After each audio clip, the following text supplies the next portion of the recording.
बड़ा निमन निमन गीत रहल। जमाना चेंज भल, नए लड़के नए गोइया नई लेडीज, सड़िया करिए के लाई। कुल तो ले ला सड़िया करियई के लाई। वाह वाह, जब गई न ले आई। मास्टर साहब इशारा शायद बुझ गए मैं। इनके डॉक्टर साहब का साड़ी तो ना लोकल है, लेकिन करियवा कुर्ता लोकल है। वाह, अच्छा, ऊपर नीचे सेट बोला। हाँ सेठ अब बहुत कुछ गीत बजत में चला।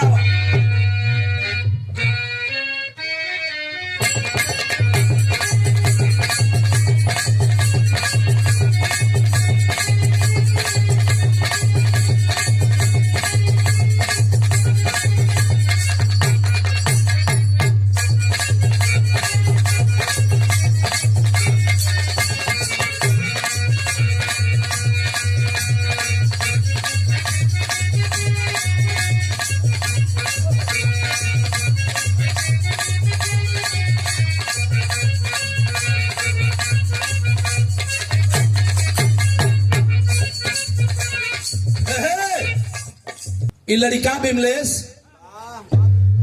कौनो गीत बजा दिलन, जैसन एकर उमरिया बा वैसने गीतिया भी बजावत भाई। आजकल लड़का गावत बाटा, नई नई लड़की जौन बिरहा में है वो गावत है। फरियाद देता तुम ना।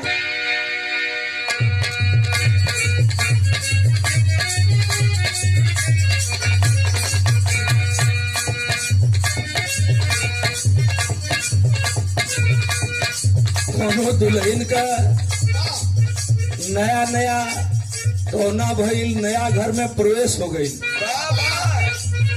दुल्हा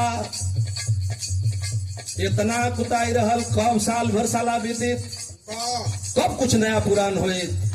दुल्हन समझावत दे भोजपुरी का कितना निमन लाइन में तनी सा देखा का रहलू। नया नया जवाना के नया ओठ लाली ओठ चाटत चाटत।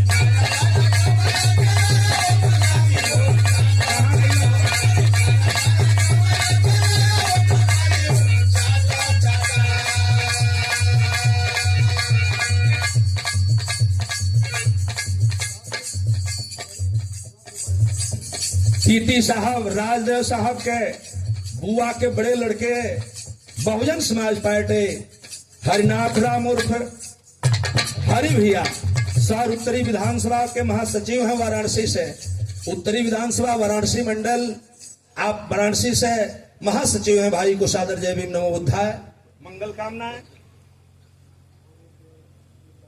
अच्छा इधर है शिवचरण गौतम जी, प्रधानाचार्य बाराबंकी। क्या बात है, लखनऊ बाराबंकी के धरती से जो पीडी इंटर कॉलेज के प्रधानाचार्य हैं। माननीय इमाम साहब को चरण छू करके प्रणाम, हार्दिक नमो बुद्धाय जय भीम। यहाँ डॉक्टर, मास्टर, टीटी, इंजीनियर सब लोग बा, कैशियर, मैनेजर का लाइन लगल है। और कैशियर साहब का तो ऋणी हूं मैं, जिसको शायद मेरा कतरा कतरा लहू भी नहीं भर सकता। बताऊंगा बीच में भी रहे कि आपको ये बहुत बहुत अभिनंदन। सभी भैया उनके पांव छू के प्रणाम बा, गुरु जी लोग उनके पांव छू के प्रणाम, और सब पंच के पांव छू के प्रणाम।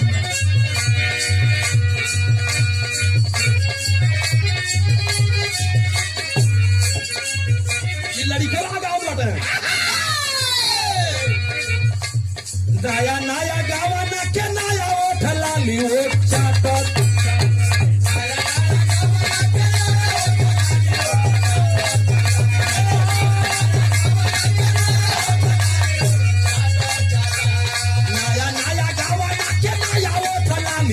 चाटत चाटत दुबर गाड़ी हाकत।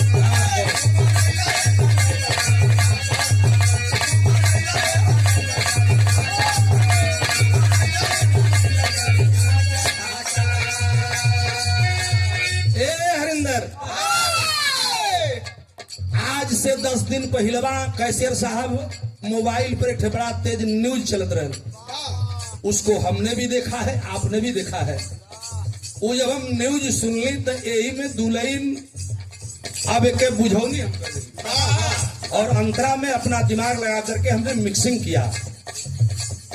वो सवाल का रह जाना थे, वो न्यूज के आपके याद धराव थे। हम साझावे बिया भइल भोरे भइल गवाना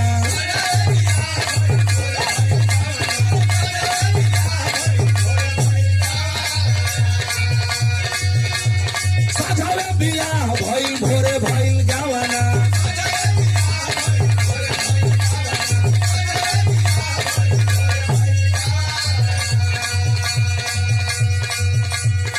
बीतते सुहाग रात हो गयल खेलावाना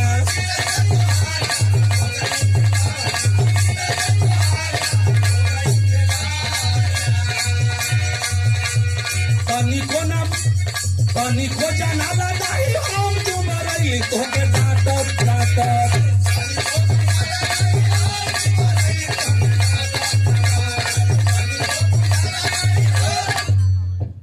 बुझौनी कितना हमार निक रहल सजवे बियाह भल भोरे भल गवना अब बीतत सुहाग रात हो गयल खिलौना।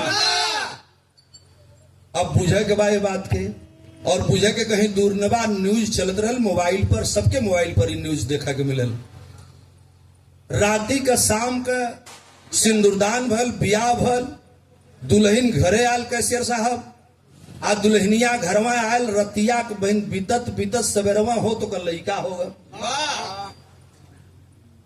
दूसरी बजौनी बहन कहे के न बा वही समाचार में रहल लड़की का बियाह तय भल लड़की और लड़का का शादी होखे के है आ थोले लड़का साला होखे वाला दामाद सासू के लेके फरार तई हमार बुझौनी है। और कैसन बुझौनी कि साझावे बियाह भइल भोरे भइल गवाना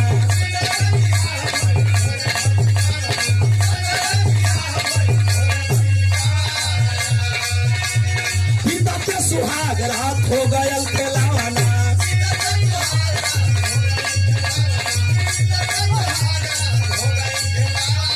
हम दुबरई या बतो के न बुझल राजा डांटत डांटत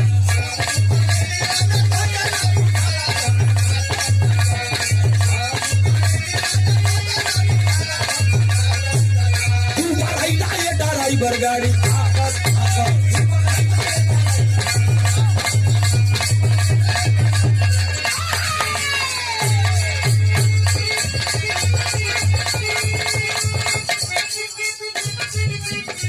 ₹100 का सम्मान आया मेरे बाबूजी माननीय रंगलाल यादव साहब धनईपुर से भैया को सादर प्रणाम करता हूं।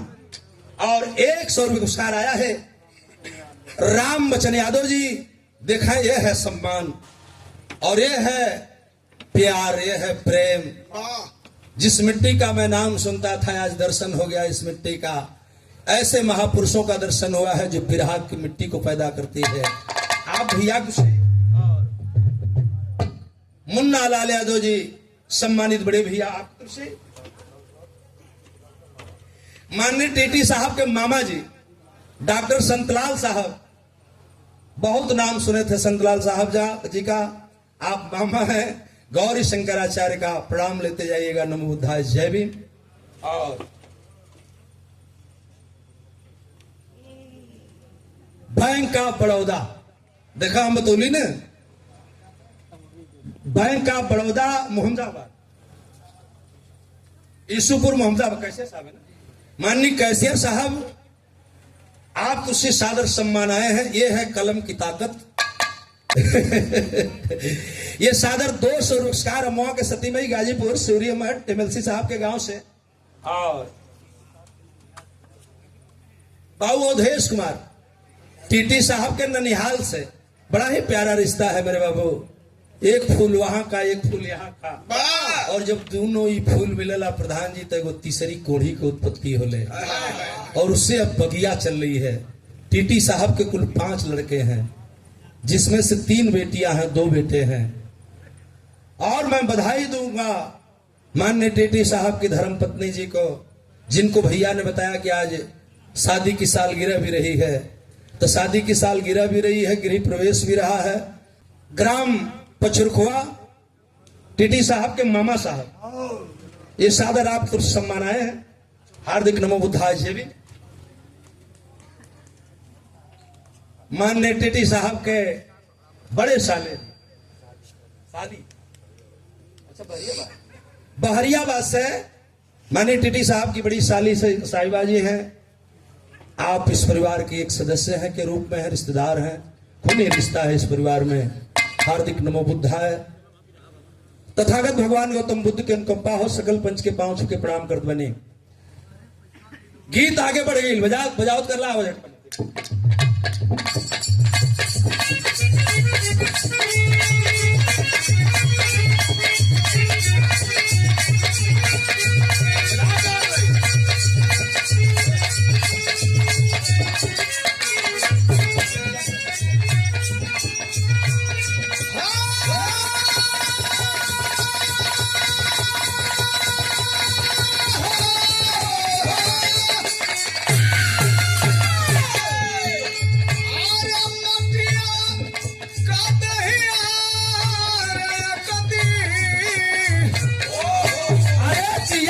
दिया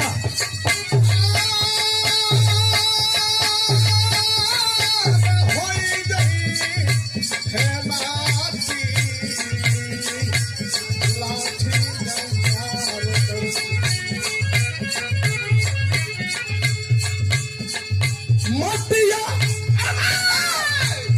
कटिया एक दिन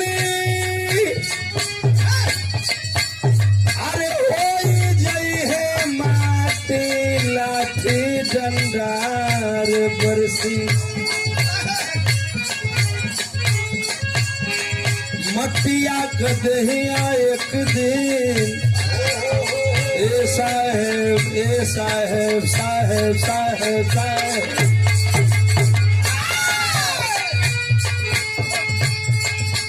मटिया के देखिया एक दिन अरे होई जई है माटी लाठी डंडार बरसी